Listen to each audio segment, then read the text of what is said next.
Hola, ¿qué tal?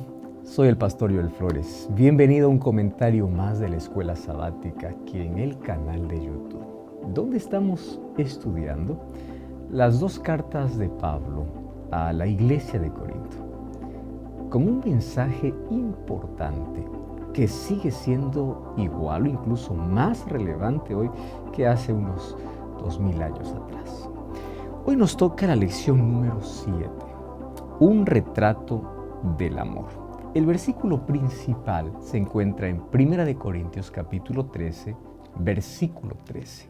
El texto dice así: y ahora permanecen la fe, la esperanza y el amor. Estos tres, pero el mayor de ellos es el amor.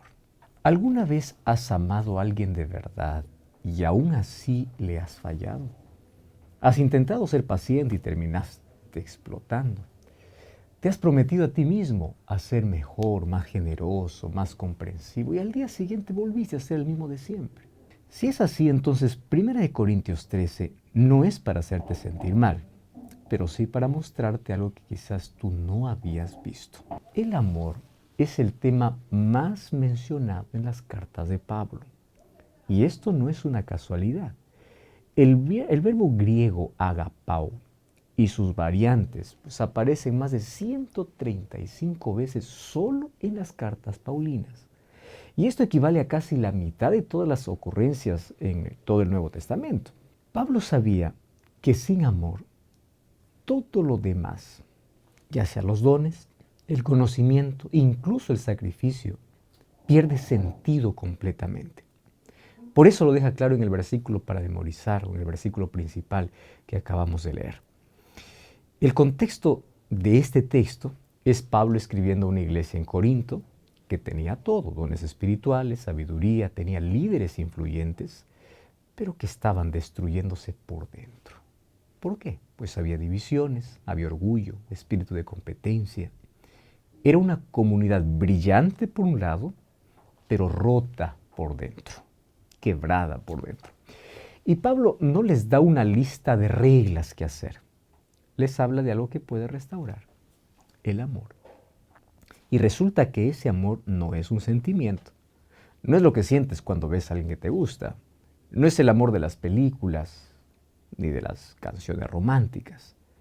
Es una actitud, una disposición, un principio. Algo que se decide, que se practica, que se expresa en acciones concretas todos los días. Si no se expresa, no existe. Y aquí está la parte más impactante. Ese amor fue revelado completamente en la vida de una sola persona. Jesús no solo habló del amor, Él lo vivió. Fue paciente cuando sus discípulos no entendían nada. Él fue bondadoso con aquellos que nadie quería tocar. Él no guardó rencor, Él no buscó quedar bien, Él no explotó cuando lo traicionaron. Y cada característica que Pablo describe en 1 Corintios 13 tiene un rostro, y ese rostro es el de Cristo. Entonces la pregunta no es si eres capaz de amar así. Nadie lo es por su propio esfuerzo. La pregunta es, ¿tú estás dispuesto a mirar a Jesús lo suficientemente de cerca como para que su amor empiece a transformar tu vida y así pueda reflejar también su amor para nosotros? Qué grande desafío, ¿verdad? Vamos a la lección del día domingo. ¿Cuántas veces has dicho te amo? Y en el fondo sabías que era más una costumbre que convicción. ¿Cuántas veces has hecho algo bueno por alguien, pero con un ojo puesto en el reconocimiento?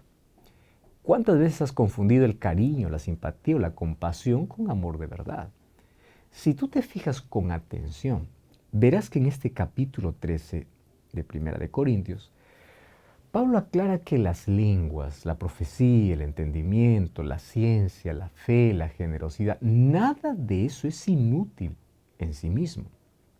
Lo que los vuelve inútiles es cuando no están motivados por amor.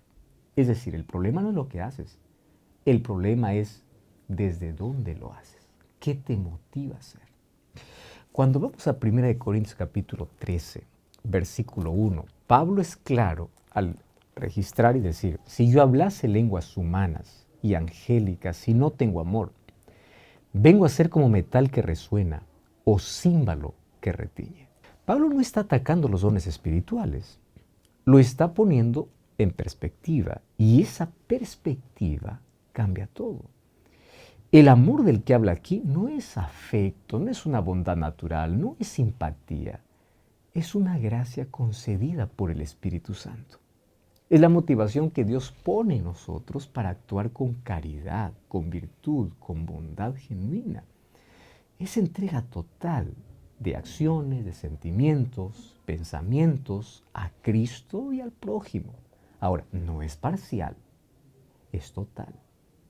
Y Jesús advirtió con claridad en Mateo capítulo 24, verso 12, dice que en los últimos tiempos, o sea, en los nuestros, el amor de muchos se enfriará. No dice que desaparecería, dice que se enfriará, o sea, de manera gradual, poco a poco, sin que uno se diera cuenta. Eso es lo que hace el frío. No duele cuando llueve, cuando llega, solo entumece. Entonces, vale la pena preguntarse, sin anestesia, pregunta directa, ¿cómo es el amor que tú das? ¿Tu amor se ha enfriado?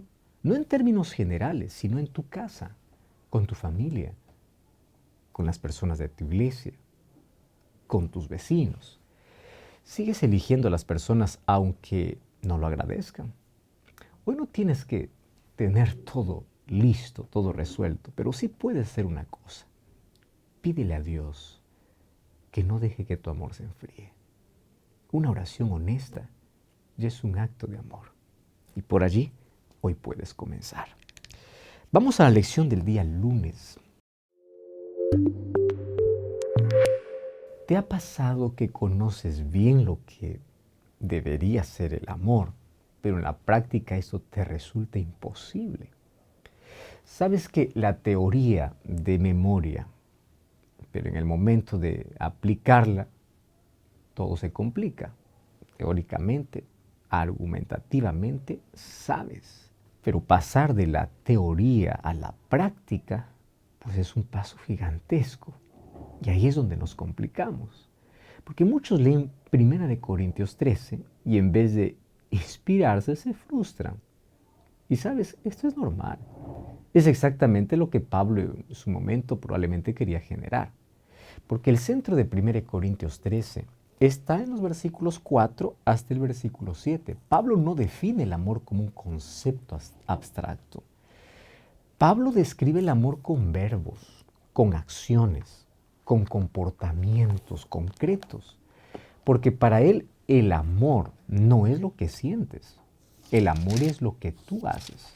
Cuando vamos a 1 Corintios capítulo 13, versículo 4 hasta el versículo 7, dice así: el amor es sufrido, es benigno, el amor no tiene envidia, el amor no es jactancioso, no se envanece, no hace nada indebido, no busca lo suyo, no se irrita, no guarda rencor, no se goza de la injusticia, mas se goza de la verdad. Todo lo sufre, todo lo cree, todo lo espera, todo lo soporta. 7 cosas que el amor hace. 7 verbos que describe a alguien que es impulsado por el Espíritu Santo. En primer lugar, es paciente. No como quien aguanta con los dientes apretados, sino como aquel que persevera sin amargarse. Es bondadoso. Y esa palabra en griego viene de la misma raíz que se usa en los salmos para describir la misericordia de Dios.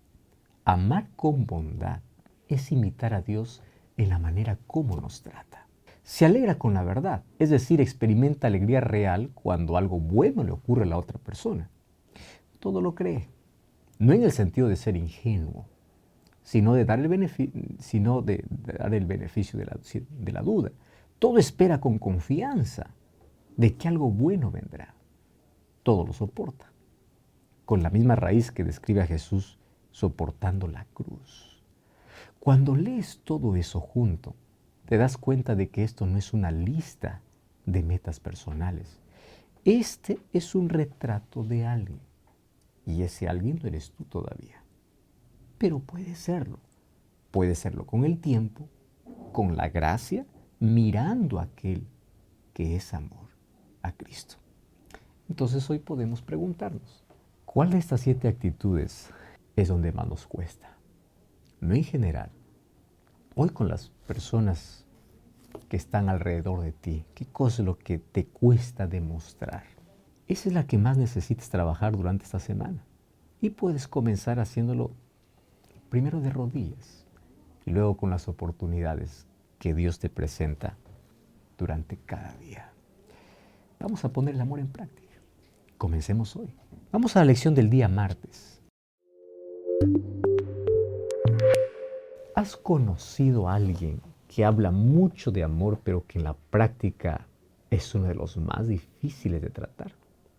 Alguien que predica generosidad, pero que en el fondo nunca es generoso, siempre busca lo suyo. O peor, te has reconocido tú mismo en esa descripción. Pablo también sabía que el amor no solo se define por lo que hace, también se define por lo que no hace. Y a la verdad esta lista es muy incómoda.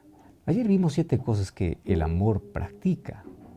Hoy veremos 8 que el amor evita. No como reglas externas que hay que cumplir, sino como señales de que algo por dentro todavía no está bien formado.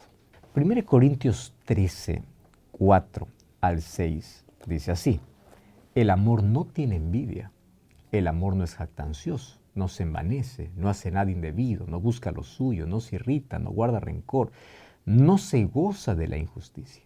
El amor no arde en celos. Envidiar lo que el otro tiene, sus dones, su posición, su reconocimiento, eso destruye la comunidad. El amor no se envanece, no busca aplausos, no está construido sobre la necesidad de que los demás lo vean. El amor no necesita público para existir, no es orgulloso.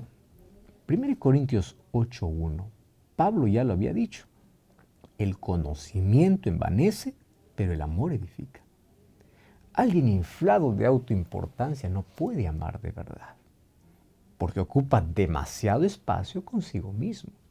No se conduce de forma inconveniente, es decir, no actúa de manera arrogante ni grosera con quienes considera inferiores. En Corinto había un grupo que se creía fuerte y trataba mal a los débiles. Pablo dice, eso no es amor, eso es lo opuesto al amor. No busca lo suyo. Eso remite directamente a 1 Corintios capítulo 10, versículo 24. Ahí el texto dice así: nadie debe buscar su propio bien, sino el del otro. En un ambiente donde cada uno cuida del otro, pues todos salen beneficiados. Además dice que el amor no se irrita, no es explosivo. El amor no vive en estado de agitación interior esperando que alguien diga algo para estallar. No guarda rencor. El amor no registra ofensas.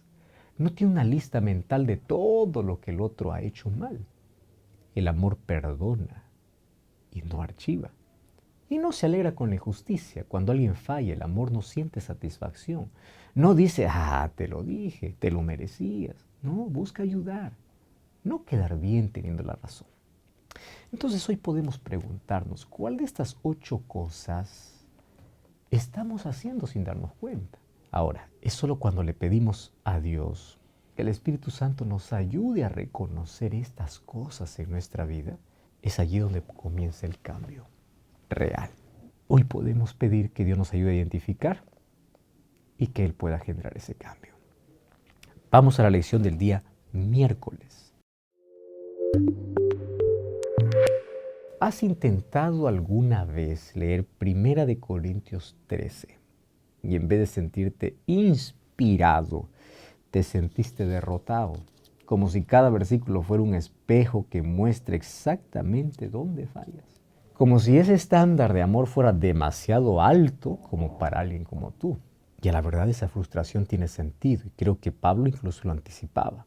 Porque es muy probable que al escribir este capítulo Pablo no estuviera pensando en un ideal abstracto, estaba pensando en alguien, una persona, alguien que conocía de cerca, alguien que había visto actuar, alguien que reveló perfectamente cada una de esas cualidades. Cuando vamos al libro de Primera de Juan, capítulo 4, versículo 8, el texto dice, el que no ama no ha conocido a Dios, porque Dios es amor. Juan no dice que Dios ama, dice que Dios es amor. no es algo que hace, es lo que es su carácter. Y eso se vio concreto en Jesús. Si quieres saber cómo se ve el amor en la práctica, no tienes que imaginar nada. Tienes que ver cómo Jesús trataba a las personas. Él fue paciente, no con personas fáciles. Sus discípulos no entendían casi nada, peleaban entre ellos quién era el más importante y cuando llegó el momento más difícil los dejaron solo. Cualquier otro líder los hubiera descartado, Jesús no. Siguió invirtiendo en ellos. Pablo lo vivió en carne propia. Él mismo dice que fue el peor de los pecadores, alguien que persiguió a la iglesia, mató creyentes y aún así Cristo fue paciente con él. No como excepción, sino como patrón. Fue bondadoso. Pedro, que lo conoció de cerca, vio sus peores días y también los mejores. Y lo resume así: el Señor es benigno. No es una descripción teológica. Es el testimonio de alguien que convivió con Él y llegó a esa conclusión. Cumplir la voluntad del Padre no era para Jesús algo que aguantaba, no era una carga. Él mismo dijo: mi comida es hacer la voluntad de aquel que me envió. Soportó cosas que nadie humanamente hubiese soportado. La traición de uno de sus discípulos, el abandono de todos, las acusaciones falsas en la cruz, la misma cruz. Y no lo hizo porque no lo doliera. Lo hizo con los ojos puestos en algo más allá de ese momento. Hebreos dice que lo sostuvo el gozo que tenía adelante. No desapareció el dolor, pero había algo más grande que el dolor. Y creyó en las personas antes de que ellas mismas tuvieran razones para creer en sí mismas. Cuando Ananías dudaba de ir a ver a Pablo porque le tenía miedo, Jesús ya le había dicho que Pablo era un instrumento escogido. No esperó ver resultados. Vio lo que la persona podía llegar a ser y actuó desde allí. Eso es lo que hace con cada uno. Entonces, lo que Pablo describe en 1 Corintios 13 no es una lista de metas imposibles. Es una descripción de Jesús. Cada característica del amor que menciona Pablo, pues lo vemos en Jesús. Con personas reales, en situaciones concretas, con todo lo que esto implica. Y el punto no es que ahora tú tengas que lograrlo por tu cuenta. El punto es que si te acercas a Cristo, ese carácter va a comenzar a formarse en ti. No porque te esfuerces más, sino porque estás cerca de alguien que ya tiene o de alguien que es amor. La pregunta es simple. ¿Tú estás dispuesto a dejar que esto pase en tu vida? Todo comienza con un deseo. Por el hecho de querer y ejercer nuestra voluntad para permitir que Dios actúe en nuestra vida. Lección del día jueves. ¿Te has preguntado alguna vez qué queda cuando todo lo demás se acaba? Cuando los dones ya no son necesarios, cuando el conocimiento que tanto costó construir queda obsoleto y de paso el conocimiento cada vez pareciera que va o aumentando o va cambiando. Cuando las palabras se agotan, ¿qué permanece? Pablo cierra este capítulo con una de las afirmaciones más audaces del Nuevo Testamento. Primera de Corintios 13:13 dice así: y ahora permanece la fe, la esperanza y el amor. Estos tres, pero el mayor de ellos es el amor. Llegará un día en la eternidad en que las profecías no serán más necesarias. Hablaremos una sola lengua. El conocimiento humano, parcial y lleno de errores, dará lugar a un conocimiento nuevo y completo de Dios. Los dones del Espíritu habrán cumplido su propósito y acabarán, pero algo que permanecerá es el amor. Nunca cesará. Pablo ya lo dijo 3 versículos antes. El amor nunca deja de ser. Cuando Cristo vuelva, la fe dará lugar a la vista. Ya no creeremos por fe, veremos. La esperanza se convertirá en realidad. Lo que esperamos con tanta paciencia, ahora finalmente podremos abrazar. Pero el amor permanecerá. No porque ya no sea necesario, sino porque es el carácter eterno de Dios. Y la fe y la esperanza también permanecerán, pero de otra forma. La fe como experiencia de la salvación vivida, como historia personal con que nadie podrá borrar.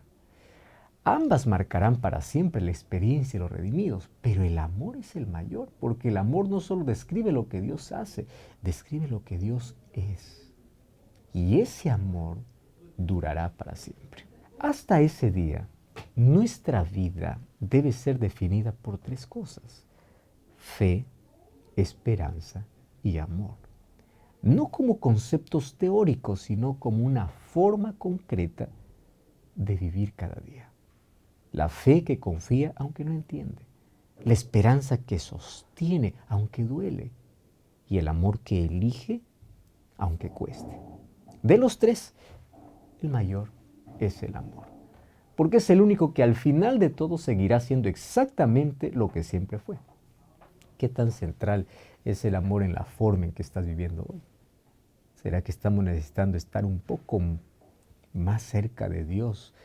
Necesitamos más de ese amor para reflejar en el lugar donde estamos y con las personas que nos rodean. ¿Cuánto necesitamos, verdad? Vamos a la conclusión de esta semana.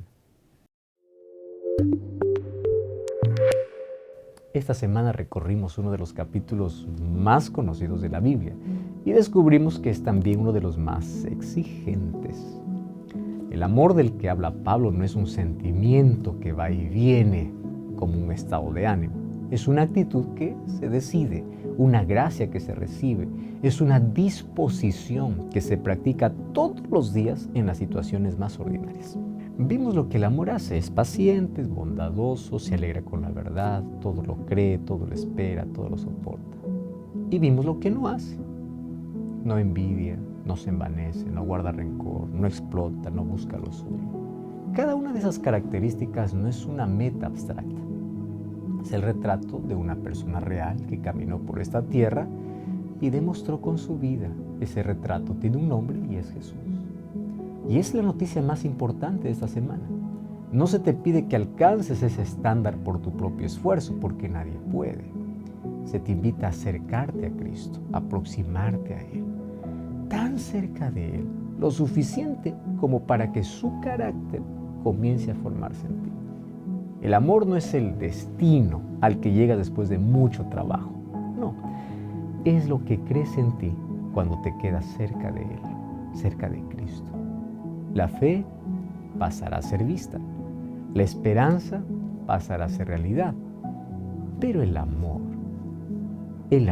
permanecerá para siempre, porque es la naturaleza misma de Dios. Y ese Dios quiere vivir en ti desde hoy.